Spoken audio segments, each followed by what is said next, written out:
कमा सल्लैता अला इब्राहीम व अला आलि इब्राहीम अल्लाहुम्मा बारिक अला मुहम्मद व अला आलि मुहम्मद कमा बारकता अला इब्राहीम व अला आलि इब्राहीम रब्बना सिद्दत सलातुल क़ाइमत फ़ज़ीलत व क़ौम महमूदन अल्लज़ी वअदता।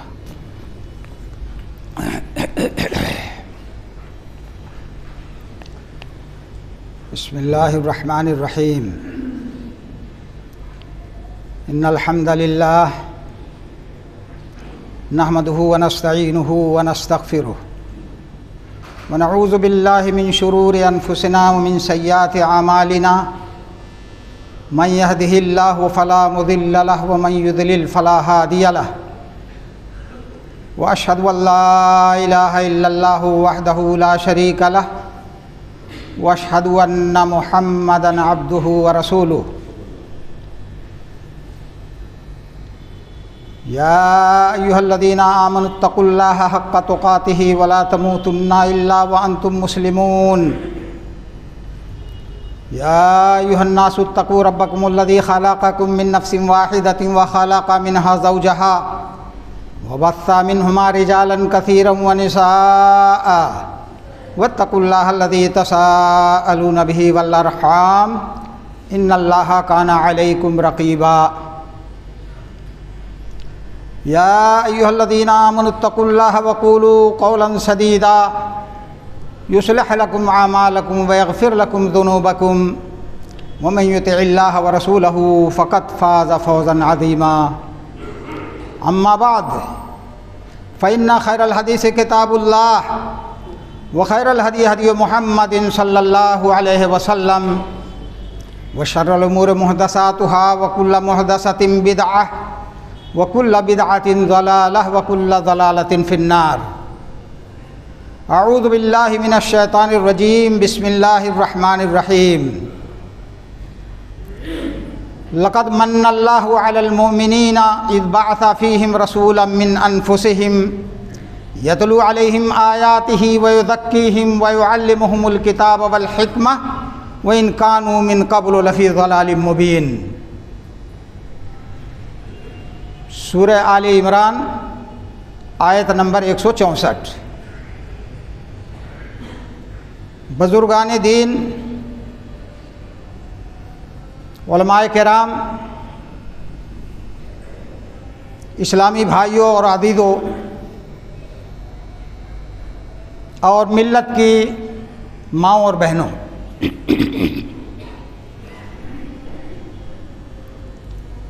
इस वक्त माह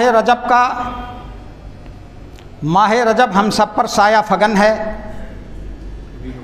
हम और आप जानते हैं अच्छी तरह से माह रबीउल अव्वल जो इस्लामी कैलेंडर का तीसरा महीना है। माह रबीउल अव्वल क्या है, इसकी क्या खुसूसियत है? ये माह रबीउल अव्वल वो महीना है जिसमें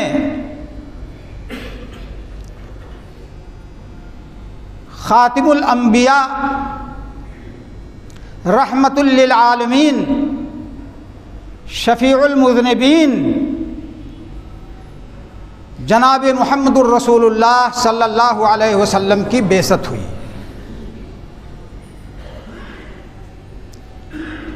यकीनन आपकी बेइज्जत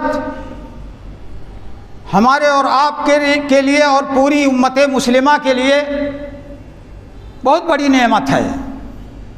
अल्लाह रब्बुल आलमीन का बहुत बड़ा इनाम है हम पर और आप पर कि हमें मुहम्मदुर रसूलुल्लाह सल्लल्लाहु अलैहि वसल्लम होने के उम्मती होने का शर्फ हासिल है। इसीलिए अल्लाह रब्बुल आलमीन ने कुरान करीम की उस आयत करीमा में जो आपके सामने तिलावत की गई है, अपने इस इनाम को और अपने इस एहसान को याद दिलाया है हमें और आपको। फरमाया लक़द मन्नल्लाहु अलल मोमिनीन, अल्लाह ताला का मोमिनों पर ये बड़ा इनाम है, बड़ा एहसान है। इज़ बासा फ़ीहिम रसूलन मिन अनफुसिहिम, क्या इनाम और एहसान है अल्लाह ताला का कि उसने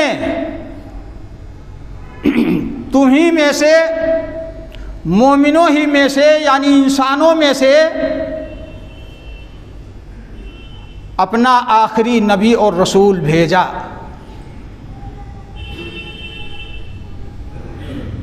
मिन अनफुसिहिम, उन्हीं में से यानी इंसानों में से भेजा है, फरिश्तों में से नहीं भेजा। चाहता तो फरिश्ते को हमारी और आपकी रहनुमाई के लिए, हिदायत के लिए पैगंबर बना के भेज देता, लेकिन आपको इंसानों की रहबरी के लिए भेजना था। इसलिए इंसानों की रहबरी और रहनुमाई के लिए आखिरी नबी और रसूल के तौर पर जनाब मुहम्मदुर रसूलुल्लाह सल्लल्लाहु अलैहि वसल्लम को भेजा। यानी आप फरिश्ता नहीं थे, आप बशर और इंसान थे। इंसानों ही में से इंसान को पैगंबर बना के भेजा। और यह कोई नई चीज़ नहीं थी। आप सल्लल्लाहु अलैहि वसल्लम से पहले जो अंबिया और रसूल दुनिया में तशरीफ़ लाए, लोगों को तौहीद का दर्स देने के लिए, ज़लालत व गुमराही से निकालने के लिए, अल्लाह रब्बुल आलमीन के सिराते मुस्तकीम को बताने के लिए, वो सब इंसान हुआ करते थे। इसलिए कि इंसान इंसान से मानूस होता है। इंसान इंसान की बात को अच्छी तरह सुन और समझ सकता है। दोनों का मिजाज यानी दाई का और मदऊ का, दोनों का मिजाज एक है, रहन सहन तौर तरीका एक है।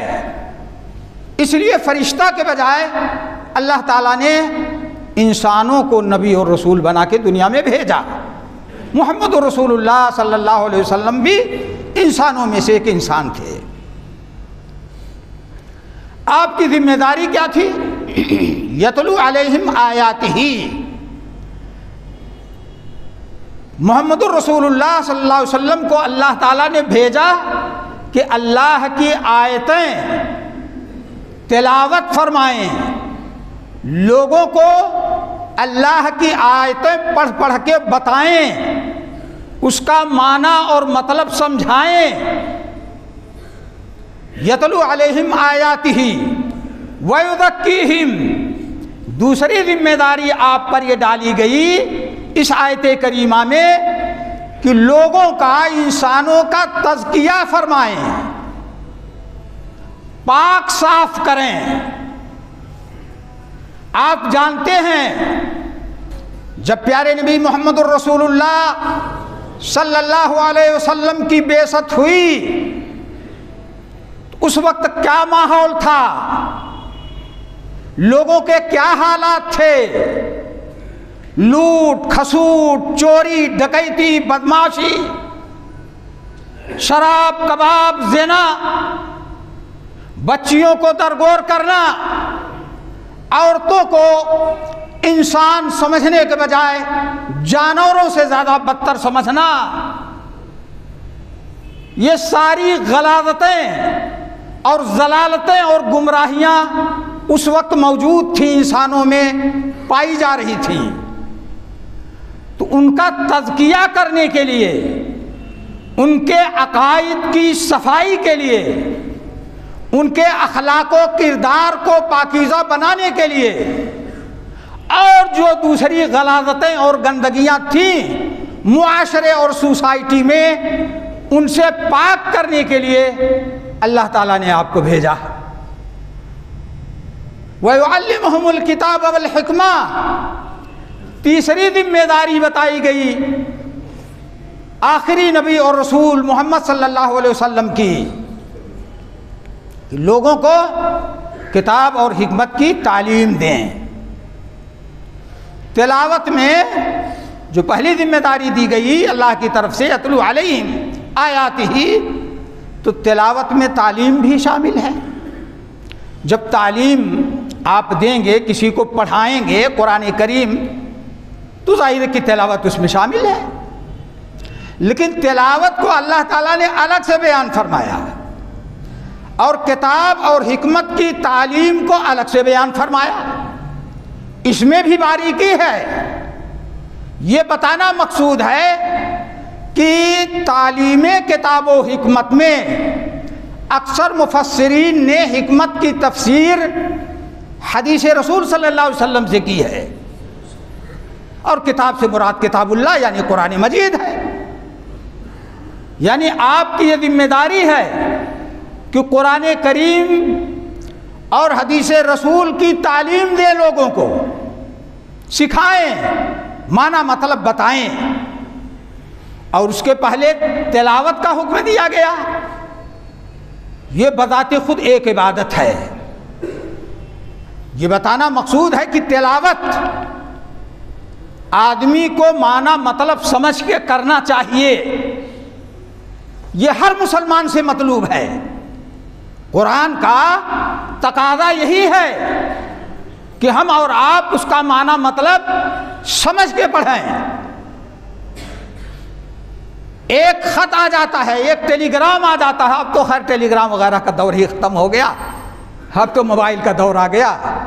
हाँ, तो उस दौर में लोगों के पास किसी गैर ज़ुबान में कोई पैगाम आ गया। अरे मोबाइल में भी आजकल पैगाम आ सकता है। हम उर्दू जानते हैं और कोई अंग्रेज़ी जानने वाला, उसने अंग्रेज़ी मैसेज भेज दिया, हिंदी मैसेज भेज दिया। तो हम भी अपने बड़े से जो उस ज़ुबान का आलिम है, माहिर है, उसके पास जाते हैं, भाई ये देखो ये क्या मैसेज आया है मेरे पास, हम तो जानते नहीं। छोटा सा मैसेज, 1-2 सतर का मैसेज आ जाता है, तो हम दूसरे से पढ़वाते हैं, उसको समझने की कोशिश करते हैं। और कलाम इलाही कुरान मजीद जो सारी इंसानियत की, इंसानों ही के लिए नहीं बल्कि जिन्नों और इंसानों सब के लिए रुश्द व हिदायत की किताब है, वो हमारे पास आया 1400 साल पहले। प्यारे नबी जनाब मुहम्मदुर रसूलुल्लाह सल्लल्लाहु अलैहि वसल्लम के ज़रिए हम तक पहुँचा और आपको जिब्रील अमीन के ज़रिए पहुँचा, जो फरिश्तों में सबसे मुक़द्दस और सबसे मुअज़्ज़म फरिश्ते थे। उनके ज़रिए आपको मिला और आपके ज़रिए हमको और आपको मिला। मगर मुश्किल यह है हमारी कि हमने तो पाबंदी लगा रखी है, अपने मुसलमान भाइयों पर पाबंदी लगा रखी है। खबरदार, कुरान का तर्जमा पढ़ने की कोशिश मत करना, कुरान का माना मतलब समझने की कोशिश मत करना, ये तुम्हारे बस में नहीं है, गुमराह हो जाओगे। नऊज़ बिल्लाह मिन ज़ालिक। हम खुद गुमराह हैं और दूसरे मुसलमान भाइयों को, अपनी बहनों को, अपनी माओं को गुमराह करने की कोशिश कर रहे हैं। कुरान हिदायत के लिए उतारा गया और हम ये पैगाम लोगों को दें कि कुरान का माना मतलब समझोगे तो गुमराह हो जाओगे। गुमराही आजकल क्या है, जो उलमा किताबुल्लाह और सुन्नत रसूलुल्लाह को माना और मतलब से पढ़ने से रोकते हैं, उनके यहाँ गुमराही क्या है कि ये कुरान और हदीस का आमिल ना बन जाए। कुरान और हदीस का माना मतलब समझ के पढ़ेगा तो कुरान और हदीस का आमिल न बन जाए, अमल न करने लगे कुरान और हदीस पर। फिर कुरान हदीस पर जब अमल करना शुरू कर देगा तो हमारी जगह जगह जो दुकानें सजी हुई हैं, जो दुकानें लगी हुई हैं अलग अलग, वो दुकानें फीकी पड़ जाएंगी, मात पड़ जाएंगी, खरीदार वहाँ नहीं आएंगे। इसलिए हमने ये पैगाम दिया इंसानों को और मुसलमानों को कि कुरान और हदीस समझना तुम्हारे बस में नहीं है, ये फ्रॉड है। अल्लाह रब्बुल आलमीन की तरफ से जो ये अमानत मिली है उसके साथ खयानत है। क़यामत के दिन बात पुरस होगी ऐसे लोगों से, हर शख्स जवाब देने के लिए तैयार रहे। अल्लाह ताला हम सबको हिदायत दे। तो इसीलिए उसको अल्लाह ताला ने अलग से बयान किया कि तिलावत बजाते खुद इबादत है। चाहे हम उसका माना मतलब समझें और चाहे ना समझें। चुनांचे आज भी हम यही सबक देते हैं, अपने भाई बहनों को यही बताते हैं कि अगरचे आप कुरान का माना मतलब नहीं समझते हैं, लेकिन थोड़ा थोड़ा पढ़ते रहिए, रोज़ाना पढ़ते रहिए। हदीस में आता है कि अगर किसी ने एक हरफ पढ़ा तो 10 नेकियां मिली, 2 हरफ पढ़ा 20 नेकियां मिली, 3 हरफ पढ़ा तो 30 नेकियां मिली। तो खाली पढ़ने पर भी नेकी है, लेकिन अफजल बेहतर यही है कि हम समझ के पढ़ें। तो ये अल्लाह की तरफ से अल्लाह के रसूल सल्लल्लाहु अलैहि वसल्लम की जिम्मेदारी इस आयत करीमा में बताई गई, और आपकी दुनिया में आमद को अपनी तरफ से रसूल अकरम सल्लल्लाहु अलैहि वसल्लम की दुनिया में बेसत को अल्लाह ताला ने अपना इनाम और अपना एहसान बताया है।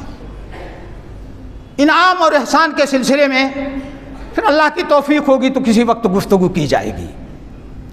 चूँकि ये रबीउल अव्वल का महीना चल रहा है और इस माह मुबारक के आते ही गलियों में, कूचों में, मस्जिदों में नात ख़ानी हो रही है, कसीदे पढ़े जा रहे हैं, नारे रसालत के नारे बुलंद हो रहे हैं और हर चार जानिब महब्बत रसूल के दावे हो रहे हैं।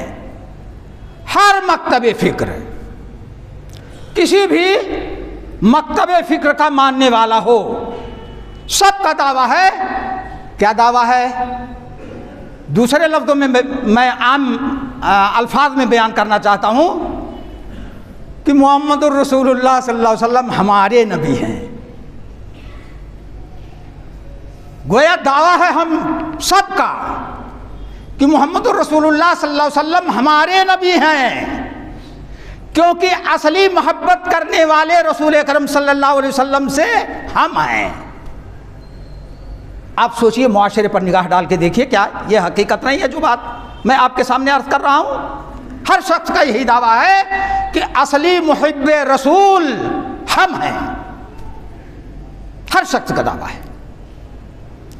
आप चले जाइए सोने की मार्केट में, चांदी की मार्केट में, कपड़ों की मार्केट में, गल्लों की मार्केट में, किसी भी मार्केट में चले जाइए आप, तो वहाँ क्या होता है? हर दुकानदार तशरीफ़ लाइए, तशरीफ़ लाइए, यानी हर गुज़रने वाले को वो अपनी दुकान पर बुलाता है। तशरीफ़ लाइए, गारंटी का माल मेरे पास है, असली सोना यहाँ मिलेगा, असली चांदी यहाँ पाएंगे, मेरे पास आइए। क्या हर सुनार ऐसे नहीं कहता है? हर दुकानदार यही दावा नहीं करता है कि असली हम ही हैं, बाकी सब जितने दुकानदार हैं सब नकली हैं, गलत गलत सामान बेचते हैं। आप मान लेते हैं,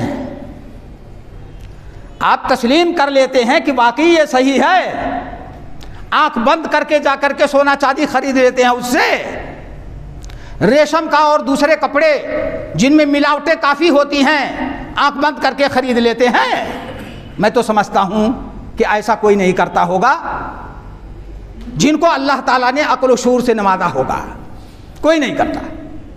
तब क्या करते हैं? हर चीज़ का एक मेयार है, एक कसौटी है, उस कसौटी पर कस करके उसको जानबूझकर छान फटक के तब खरीदता है। लेकिन दीन के मामले में हर शख्स कहता है मुहिब्बे रसूल हम हैं। अगर खाली दावा से बात बनती तो तब तो सबकी बात सही हो जाती कि सब हकीकत में मुहिब्बे रसूल हैं। लेकिन हर चीज़ का एक मेयार, जैसे दुनियावी चीज़ों के ख़रीद बरीद का एक मेयार होता है, एक कसौटी होती है, एक परखी होती है। उस कसौटी और उस परखी के ज़रिए हम उसको परखते हैं, जांचते हैं। अगर खुद नहीं परखी रखते हैं, जांच का आला नहीं रखते हैं, तो अपने जानकार किसी भाई को बुला के लेके जाते हैं, भाई मेरे साथ चलिए ज़रा मुझे सोने और चांदी के जेवरात ख़रीदने हैं, रेशम का कपड़ा ख़रीदना वगैरह वगैरह। तो साथ लेके जाते हैं कि धोखा ना खा जाएं। तो ऐसे ही अल्लाह ताला ने मुहिब्बे रसूल होने का एक मेयार बताया है कुरान करीम के अंदर, एक कसौटी दी है हमको और आपको। क्या है वो मेयार? कुल इन कुंतुम तुहिब्बून अल्लाह फत्तबिऊनी युहिब्बुकुमुल्लाह व यगफिर लकुम ज़ुनूबकुम। ए नबी मुकर्रम, आप लोगों से कह दीजिए, लोगों को बता दीजिए। क्या बता दीजिए? इन कुंतुम तुहिब्बून अल्लाह फत्तबिऊनी, अगर तुम्हारा ये दावा है कि तुम अल्लाह ताला से मोहब्बत करते हो, तुम मुहिब्बे इलाही हो, तो क्या करो? दावा खाली माना नहीं जाएगा। फत्तबिऊनी, तो तुम मेरा इत्तिबा करो, मेरी पैरवी करो, मेरे बताए हुए तरीके पर चलो, मेरे नक्शे कदम पर चलो। इत्तिबा कहते हैं पीछे चलने को। इसी से अरबी में तबी और तबीआ का लफ्ज़ आता है। तबी और तबीआ, गाय का बछड़ा और बछड़ी, यानी गाय का बच्चा, चाहे नर हो चाहे मादा हो। नर है तो उसको तबीआ कहते हैं और मादा है तो उसको तबीआ कहते हैं। क्यों कहते हैं? इसलिए कि वो उसका बच्चा गाय का अपनी माँ के पीछे पीछे लगा रहता है। आपने देखा होगा जहाँ गायें पाली जाती हैं, माँ के पीछे पीछे पीछे लगा रहता है, इसलिए उसका नाम तबीया रखा गया। अरब वालों ने तबी और तबीया नाम रखा। तो उसी से है इत्तिबा। रसूलुल्लाह सल्लल्लाहु अलैहि वसल्लम से आगे नहीं बढ़ना है, रसूलुल्लाह सल्लल्लाहु अलैहि वसल्लम के पीछे पीछे चलना है। आपने रास्ता वादे कर दिया है, बता दिया है। अब इस माह रबीउल अव्वल में जश्न ईद मिलाद मनाया जाता है, जश्न मनाया जाता है, जश्न ईद मनाई जाती है। और जो उस जश्न ईद मिलाद में शरीक ना हो उसको दायरे इस्लाम से खारिज, ये काफिर है, ये गुस्ताखे रसूल है, ये गुस्ताखे अल्लाह है, दायरे इस्लाम से खारिज है। किसको? जो आज कल के मुरव्वजा जश्न ईद मिलाद में या मिलाद नबवी के रास्ते में ना निकले, उसको दायरे इस्लाम से खारिज करार दिया जाता है। सवाल ये पैदा होता है कि ये जश्न मिलाद नबवी, मिलाद के माने होते हैं पैदाइश के, मिलाद नबवी का माना हुआ मोहम्मदुर रसूलुल्लाह सल्लल्लाहु अलैहि वसल्लम की पैदाइश का दिन। पैदाइश की जगह के माना में भी आता है, लेकिन यहाँ मुराद है पैदाइश का दिन, जिसको हम और आप कहते हैं बर्थडे। मोहम्मदुर रसूलुल्लाह सल्लल्लाहु अलैहि वसल्लम का बर्थडे अब तो हर घर में हर हफ्ता और हर महीना बर्थडे चलता है। कभी बेटे का है तो कभी पोते का है तो कभी नवासे का है तो कभी दादा का है तो कभी परदादा का है, हर शख्स का बर्थडे चल रहा है। सवाल ये पैदा होता है कि ये बर्थडे, मोहम्मद सल्लल्लाहु अलैहि वसल्लम का बर्थडे, ये नसरानियों से तो आया है हम में। नसरानियों ने ईसा अलैहिस्सलाम का बर्थडे मनाया 25 दिसंबर को, उनके यहाँ ईसा अलैहिस्सलाम का की पैदाइश का जश्न मनाया जाता है, ईद मनाई जाती है। तो शैतान ने कहा हम मुसलमानों से, अरे तुम इनसे पीछे क्यों हो? तुम्हारे नबी सल्लल्लाहु अलैहि वसल्लम तो सबसे मुअज़्ज़ज़, सबसे मुकर्रम थे, तुम क्यों पीछे हो? तुम भी आगे बढ़ो। तो हम आगे बढ़ गए और ऐसे ऐसे काम करने लगे जिन कामों से प्यारे नबी जनाब मोहम्मद रसूलुल्लाह सल्लल्लाहु अलैहि वसल्लम का दूर का भी वास्ता नहीं है। तो 23 साला नबूवत का दौर था आपका। पैदाइश से नबूवत तक पहुंचने में 40 साल लगा। वो 40 साला दौर छोड़ दीजिए, उसकी कोई कीमत नहीं है। कीमत शुरू होती है 40 साल के बाद से, जब आपको गारे हिरा में पहली वही दी गई, इक़रा बिस्मि रब्बिकल लज़ी खलक़ की। 23 साला नबूवत का दौर था आपका। 23, 20, 3, 23 साला दौरे नबूवत में क्या आपने कभी अपना मिलाद मनाया, बर्थडे मनाया? कभी भी यह मनाने का हुक्म दिया? फिर उसके बाद खुलफाए राशिदीन का दौर आता है। किसी की हुकूमत 2 साल, खिलाफत 2 साल रही, किसी की 10 साल रही, किसी की 12 साल रही, किसी की 4 साल रही। खुलफाए अरबा, खुलफाए राशिदीन, उनसे ज़्यादा मोहब्बत करने वाला अल्लाह की कसम आज दुनिया में कोई मुसलमान नहीं हो सकता है जो मोहम्मदुर रसूलुल्लाह सल्लल्लाहु अलैहि वसल्लम से हम सहाबा से ज़्यादा मोहब्बत करे। नहीं हो सकता है। तफसील का मौका नहीं, टाइम ख़त्म हो गया है। तो सवाल ये है कि आपने नहीं मनाया, न मनाने का हुक्म दिया, तो खुलफाए राशिदीन जो आपके इशारे पर नाचने वाले थे, आपकी मर्जी ज़र्रा ज़र्रा में तलाश करते रहते थे, उन्होंने आपकी वफ़ात के बाद ही सही, ज़िंदगी में ना सही, तो वफ़ात के बाद का क्या कभी ईद मिलाद मनाई? हरगिज़ नहीं। उनसे आगे बढ़िएगा। दौरे खैरुल कुरून यानी रसूलुल्लाह सल्लल्लाहु अलैहि वसल्लम का ज़माना, सहाबे किराम का ज़माना, ताबईन का ज़माना, पूरे ज़माने को खंगाल जाइए।